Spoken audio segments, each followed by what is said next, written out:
spring break is more than bikinis and beer bongs. There's big bucks behind the spectacle, and students are willing to shell out top dollar for a good time. They do spend money. The typical spring breaker can have as many as 3 to 4 credit cards. The economic impact of spring break to Panama City Beach is estimated at about $150 million. So it's a great piece of business for us.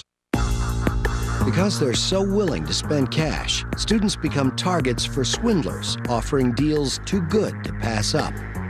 Spring break is a great opportunity for scams and all other types of crime because you have young people, high schoolers, college kids, whether they want to believe it or not, very often very naive and not very street smart. One of the most common pitfalls, shady bargain basement travel packages. It ranges from outright fraud to a company that's not fully disclosing everything in their advertising.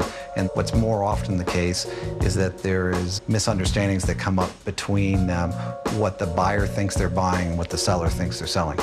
When students deal with crooked agencies, they often end up in limbo at the airport. Or worse, they miss out on spring break entirely. You know, that's great, but it's really disappointing that you can't, you know, rely on these companies. For a while there, it was like we didn't know what to expect next. Worst travel experience of my life. A mess. A ripoff. Big ripoff. I'll believe that we're going when we actually get into the air. This is my last spring break of my college career, and they've kind of destroyed it for me.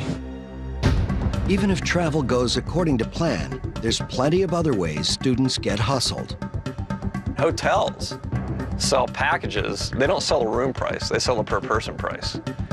It'll say $400 per person for the week, but there's 6 kids in a room. Spring break promoters, they'll rent out a club and they'll charge $20 for all you can drink, but then they'll only have like 2 flowing taps. Everybody's making money on the kids.